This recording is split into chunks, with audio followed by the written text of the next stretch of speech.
السلام علیکم ورحمۃ اللہ وبرکاتہ۔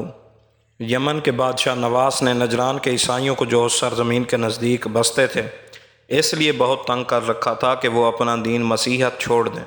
اس عظیم جرم کے بعد دوست نام یہ شخص ان میں سے اپنی جان بچا کر نکل گیا اور قیصر روم کے پاس جو مسیحیت پر تھا جا پہنچا۔ اس کے سامنے یہ سارا ماجرا بیان کیا۔ چونکہ روم اور یمن کے درمیان فاصلہ زیادہ تھا لہٰذا اس نے حبشہ کے بادشاہ نجاشی کو خط لکھا وہ ذو نواس سے نصارائے نجران کا انتقام لے، اور اس خط کو اس شخص کے ہاتھ نجاشی کے پاس روانہ کیا۔ نجاشی نے ایک بہت بڑا لشکر جو 70,000 افراد سے زیادہ پر مشتمل تھا اریات نامی شخص کی کمان میں یمن کی طرف روانہ کیا۔ ابرہہ بھی اس لشکر کے افسروں میں سے ایک تھا۔ ذو نواس کو شکست ہوئی اور اریات یمن کا حکمران ہو گیا۔ کچھ مدت کے بعد ابرہہ نے اریات کے خلاف بغاوت کر دی اور اس کا خاتمہ کرنے کے بعد اس کی جگہ پر بیٹھ گیا۔ اس واقعہ کی خبر نجاشی کو پہنچی تو اس نے ابرہہ کی سرکوبی کا مصمم ارادہ کر لیا۔ ابرہہ نے اپنی نجات کے لیے اپنے سر کے بال منڈوا کر یمن کی کچھ مٹی کے ساتھ مکمل تسلیم کی نشانی کے طور پر نجاشی کے پاس بھیج دیے اور وفاداری کا اعلان کیا۔ نجاشی نے جب یہ دیکھا تو ابرہہ کو معاف کر دیا اور اسے اس کے منصب پر برقرار رکھا۔ اس موقع پر ابرہہ نے اپنے حسن خدمت کو ثابت کرنے کے لیے ایک اہم اور بہت خوبصورت گرجا گھر تعمیر کرایا جس کی اس زمانے میں کرۂ ارض پر کوئی مثل اور نظیر نہ تھی۔ اس کے بعد جزیرہ عرب کے لوگوں کو خانہ کعبہ کی بجائے اس گرجے کی طرف دعوت دینے کا مصمم ارادہ کر لیا اور یہ پختہ ارادہ کر لیا کہ اس جگہ کو عرب کے حج کا مرکز بنا کر مکہ کی اہم مرکزیت کو وہاں منتقل کر دے۔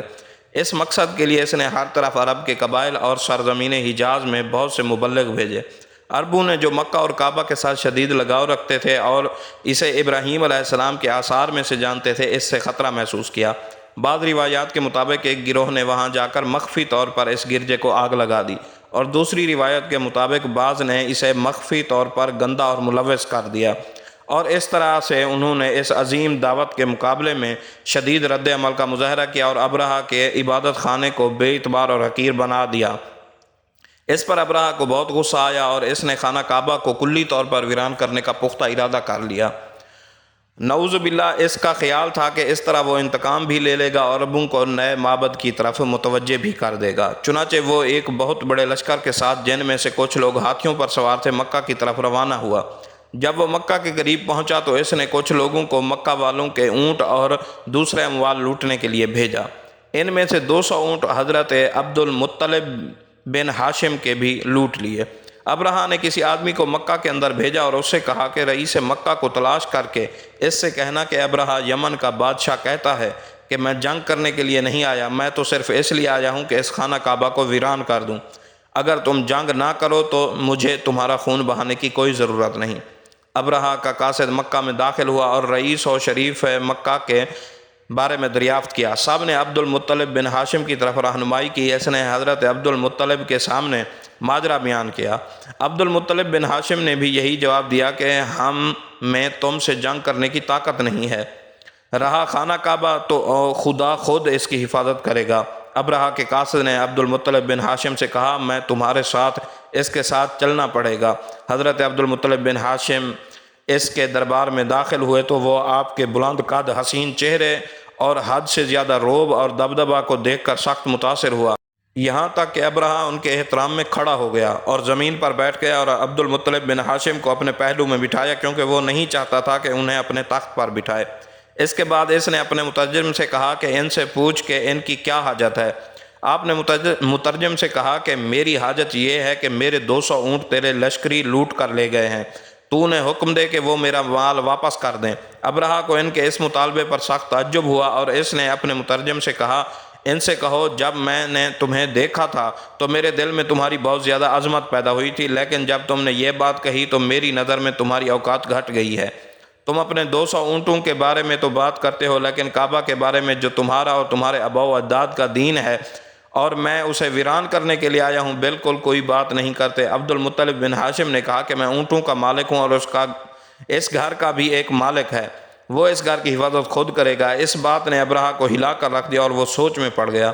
عبد المطلب مکہ کی طرف آئے اور لوگوں کو اطلاع دی کہ وہ پہاڑوں میں پناہ گزین ہو جائیں اور آپ خود ایک گروہ کے ساتھ خانہ کعبہ کے پاس آئے تاکہ دعا کریں اور مدد طلب کریں۔ آپ نے خانہ کعبہ کے دروازے کی زنجیر میں ہاتھ ڈال کر مشہور اشعار پڑھے، جن کا ترجمہ یہ ہے: خدایا ہر شخص اپنے گھر کی حفاظت کرتا ہے، تو بھی اپنے گھر کی حفاظت فرما۔ ایسا کبھی نہ ہو کہ کسی دن ان کی صلیب اور ان کی قدرت تیری قدرتوں پر غلبہ حاصل کر لے، اور اپنے شہروں کی تمام توانائیاں اور ہاتھی ساتھ لے کر آئے ہیں تاکہ تیرے حرم کی ساکنوں کو قیدی بنا لیں۔ خدایا ہر شخص اپنے گھر والوں کا دفاع کرتا ہے، تو بھی اپنے حرم امن کے لیے رہنے والوں کا دفاع کر۔ اس کے بعد عبد المطلب اطراف مکہ کے ایک درہ کی طرف آئے، قریش کی ایک جماعت کے ساتھ وہاں پناہ لی، اور اپنے ایک بیٹے کو حکم دیا کہ وہ کوہ ابو قیس کے اوپر جا کر دیکھے کیا ہو رہا ہے۔ آپ کا بیٹا بڑی تیزی کے ساتھ آپ کے پاس آیا اور کہا: بابا جان، سمندر دریائے احمر کی طرف سے ایک سیاہ بادل آتا ہوا نظر آ رہا ہے۔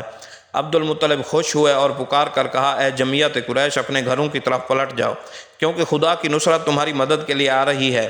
یہ تو اس طرف کی بات ہے کہ دوسری طرف سے ابرہہ اپنے مشہور ہاتھی پر سوار ہوا، جس کا نام محمود تھا۔ اس نے کثیر لشکر کے ساتھ کعبہ کو تباہ کرنے کے لیے اطراف کے پہاڑوں سے مکہ کی طرف اترا، لیکن وہ اپنے ہاتھی پر جتنا دباؤ ڈالتا وہ آگے نہ بڑھتا، لیکن وہ اس کا رخ یمن کی طرف کرتا تو وہ فوراً چل پڑتا۔ ابرہہ اس واقعے سے سخت متعجب ہوا اور حیرت میں ڈوب گیا۔ اسی اثنا میں سمندر کی طرف سے غول کے غول اور جھنڈ کے جھنڈ چھوٹے چھوٹے پرندوں کے آن پہنچے، جن میں سے ہر ایک کے پاس 3 کنکریاں تھیں، ایک ایک چونچ میں اور 2 پنجوں میں۔ یہ تقریباً چنے کے دانے کے برابر تھیں۔ انہوں نے یہ کنکریاں ابرہہ کے لشکر پر برسانی شروع کر دیں۔ یہ کنکریاں جس کو لگتی وہیں ہلاک ہو جاتا، اور بعض نے کہا کہ یہ کنکریاں ان کے بدن پر جہاں بھی لگتی سوراخ کر دیتی اور دوسری طرف سے نکل جاتی۔ اس وقت ابرہہ کے لشکر پر ایک عجیب و غریب وحشت طاری ہو گئی۔ جو زندہ بچے وہ بھاگ کھڑے ہوئے اور واپسی کے لیے یمن کی راہ پوچھتے تھے، لیکن مسلسل خزاں کے پتوں کی طرح سڑک کے بیچوں بیچ گر جاتے تھے۔ ایک پتھر خود ابرہہ کو آ کر لگا اور وہ زخمی ہو گیا۔ اس کو صنع، یمن کے پائے تخت کی طرف واپس لے گئے اور وہاں جا کر ہلاک ہو گیا۔ جب ابرہہ اور اس کے لشکروں کا یہ انجام ہوا تو عبد المطلب پہاڑ سے نیچے اترے اور خدا کا شکر ادا کیا۔ ان کی اس کرامت کا دور دور تک چرچا ہو گیا، اور تمام اہل عرب آپ کو ایک خدا رسیدہ بزرگ کی حیثیت سے قابل احترام سمجھنے لگے۔